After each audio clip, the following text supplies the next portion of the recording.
What's up, guys? James here from Knives and Stones. And you notice quite a bit of difference today, right? I have this moody thing here that I thought it is kind of cool, so I spent a bit of time redoing my office, and now it looks like this.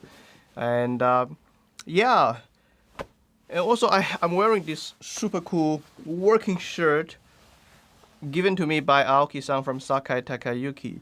And yeah, this is the real stuff. So it's all handmade. All the Japanese makers like Togashi-san, Tosa-san, they wear this when they appear in Sakai Takayuki's photo shoots. And yeah, it says Sakai Takayuki, made in Japan. This is handmade real stuff. Very expensive, and I got it from Aoki-san when I was doing a show here with him in Sydney. So, being a Takayuki fanboy, you will get one of these. Good stuff. Anyway, on today's episode, I want to talk about this one question that you may all have been asked, either during the early stage of your sharpening career, or maybe you're still wondering the same question every now and then, and that is, how many stones do I need? I'm talking about sharpening stones. 400? Yes, maybe. Yeah, it is important for thinning, so 400 is important. 1000? 1000 is the standard sharpening grid, the starting grid that we often use. And yeah, around 1800 grid, this is the one. And what next? Maybe 3000? Yeah, 3000 is good. 3000 is a very good medium to finishing grid stone. If you're not particularly picky about how fine the edge is, 3000 you can well use it as a finishing stone, but it is also a very solid medium pre-finisher for a lot of higher grid finishings. And then what next? Maybe 5000. 5000 is good, especially the Naniwa. It is fast. It gives a very nice polish, and yeah, I mean, might as well have that, right? And what else? 8000. I'm just using the Arashiyama. This is 6000. I don't know. So maybe an 8000. Yeah, it's kind of cool, right? I want to have this 8000 grid. It sounds super nice. I mean, what's the difference between an 8 and a 5? I don't know. I want to try it. And then there's 10,000, and then there's 20,000, and then there's even 30,000 from Septons. So how many do you want? I want all of them. Is it actually feasible? Unless you're super rich, probably not. So the list goes on. You would need a lot and lots of stones. You want this, you want that, and sometimes when you say, hey, today I want to do a bit of mirror polish, I may need that 30,000 grit stone for a day, and you lost interest. What happens next? That 30,000 grit stone is super expensive. And another day you may think, hey, I want to fix this blade. It's super thick now, or maybe it's just been damaged. There's a big chip on it. Even my 400 grit, it's gonna take me a long while to be able to thin it on the 400 grit. Do I buy a 200 grit stone for that? Is there, a 100 grit stone? Probably not. What happened? You just need that specific grit for one job. And then you realize, I have to go and buy another stone. And for thinning, what can you do for thinning? Sometimes people buy these Atoma diamond plates or DMTs. This has a very thin layer of abrasive, and use that to fix your blunt knife. This guy here costs what, 150 Australian dollar, 120 US dollars. It may actually cost more than your old blunt knife. What can you do about it? Shit, I bought all these stones, and now they're what? Not fit for purpose. We don't want it, okay? Keep buying stones. No, we don't want it. So we have all these dilemmas. Should I buy this? Should I buy that? Should I not buy this? Should I not buy that? And it just keeps going. And on today's episode, I'm going to show you this little trick that I often do, and I often tell my customers to do this exact same trick to solve this problem. And let's go. All right, let's go get some parts.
As you can see, I just went to the hardware shop to pick up some of these offcuts.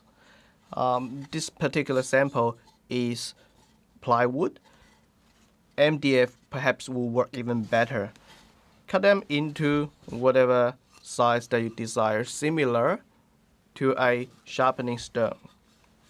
Or you can even cut it into bigger sizes, like my cut is bigger than a standard sharpening stone. What do? Well, remember we pick up sandpapers as well. All you need to do is cut this sandpaper to shape, right? Cut them, glue them onto this piece of whatever border you have. These guys acts as like a one-off base for your one-off sandpaper. The idea is that you may just want to try this 20,000 grit for once, or you may just want to use a very coarse sandpaper to thin your broken knife. Remember, this guy is really just a thin layer of abrasive. A bit, yes, it will last quite a bit longer than a sandpaper, but considering the cost, I would say the sandpaper method would definitely last you longer if you are just doing thinning, knife thinning, because the atomas and DMTs are even worse. They do get wear out pretty quickly. So let's do it.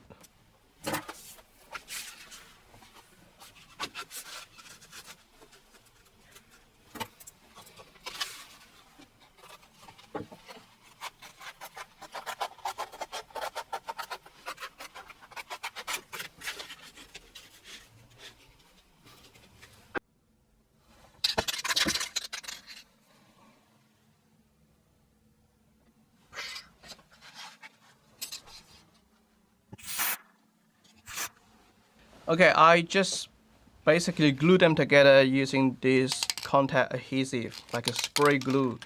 You can always use double-sided tape as well, because if you use the contact glue, you have to wait until they are set, and you will have to put some weight on top so that they don't go everywhere. And that's when this guy come in really handy. In case you don't know it, we do sell this Kasfly sandpaper holder. What it does is it basically clamps your loose sandpaper like so. So you can take it off very easily. So you can take it off. But once you clamp it, it generates a tremendous amount of tension, which is super important for sandpaper, because like you just tighten it up like so. And it generates that tension, because when you are doing sharpening, it is very easy to push the sandpaper. That's why we have to glue them. And if you happen to like this particular method, then you may as well consider using the Kasfly sandpaper holder.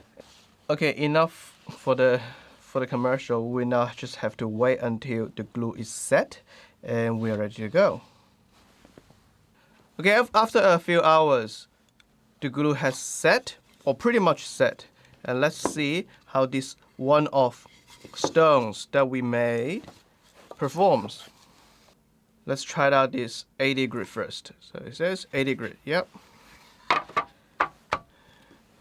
Okay, it's probably too big for my stone holder, so I will just use it like this. And water.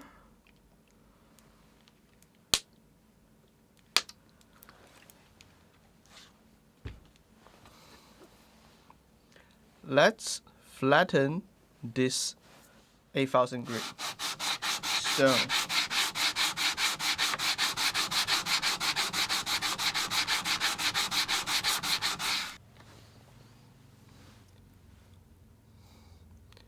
As you can see here, we are very fast in terms of performance-wise and how things go. So yeah, you see here, it's already flattened half of it. So it takes pretty much no time for this 80 grit sandpaper stone to be able to flatten this Naniwa 8000. If you feel like this is a bit too coarse, you can always go on to 200, maybe even 400 to be able to even flatten and remove the scratches, the deep scratches. What I'm trying to say here is because water hasn't really penetrated through these materials yet, for one-off use, it is more than enough and it is very, very flat.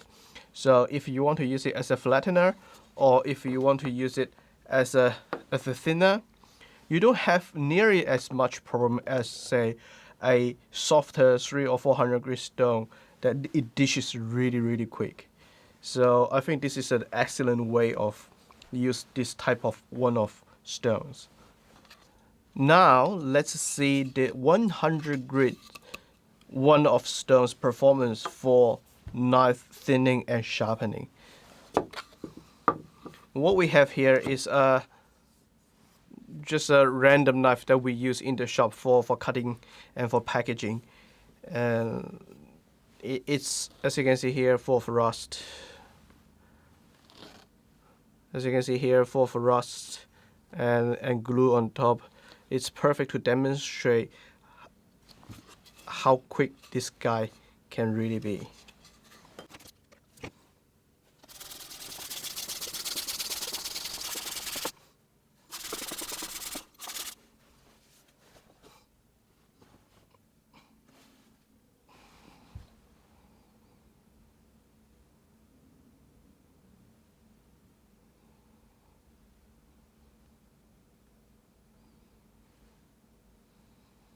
After doing the test, I believe you have now seen that this one-off stones actually works quite well in their designated situations. For example, thinning, refinishing, and flattening. I think they do a very good job. As well as if you wanted to try out some of the grits that you haven't tried out before, then this is definitely a good way to save you a few bucks just to try it out. Of course, it will not be able to replace an actual stone because they do have different feedbacks, and the grits on sandpaper sometimes differs from the grits on a stone. However, this is again a trick that I often use to just get away with the situations that, okay, I just need this stone and I don't have it. What can I do? And some of you may ask, hey James, you're a knife seller. Why bother teaching us all this? Well, first of all, this is only my personal channel, right? I wanted to share my experience with you. And secondly, before I became a knife seller, I've always been a knife enthusiast. And I've gone through all this journey of buying different stones and realizing I didn't need that 2000 grit. Now it stays there forever, that I'll just never use it, that particular stone. So I wanted to sort of from a enthusiast's point of view, share this with you so that you can benefit from this little tutorial, I suppose, and maybe buy something else. I don't know. So, yeah, hopefully you enjoyed this episode, and I will see you next time.